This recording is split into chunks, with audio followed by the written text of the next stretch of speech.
Comme chaque année depuis 20 ans, Patrick installe son stand ici, sur l'esplanade. Tout le week-end, il va vendre des objets publicitaires. Et malgré des préparatifs conséquents, pour lui comme pour les autres, l'idée c'est surtout de s'amuser. C'est l'ambiance, on se retrouve entre copains aussi.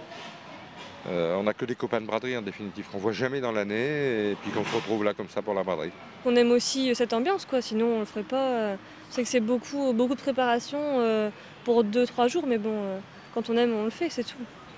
Retrouver des amis, c'est un peu l'objectif de tout chineur ou bradeur.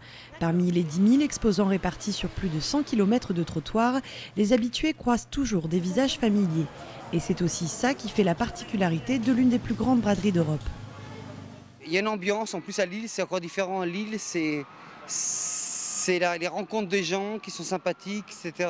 Il y a beaucoup de choses qui rentrent en ligne de compte. Tous les gens, ils ont un accueil, il y a tout. Il y a tout pour être heureux. Chaque premier week-end de septembre, la capitale des Flandres voit défiler près de 2 millions de visiteurs. Renommée pour la diversité de ses stands, cet immense vide-grenier à ciel ouvert satisfait tous les acheteurs. On peut trouver tout, on vient pour un objet ou 2 objets, puis on tombe sur autre chose, on achète autre chose, on achète n'importe quoi. On peut repartir avec un meuble art déco, on peut repartir avec un truc qu'on n'avait pas l'idée, puis paf, on part avec. Mais pour les métropolitains, la braderie a aussi une autre saveur. C'est quand même un événement un petit peu remarquable, quoi. C'est la rentrée de Lille, un petit peu. C'est ça qui est sympa, quoi. Ça marque un petit peu la fin de l'été et hop, tout le monde repart.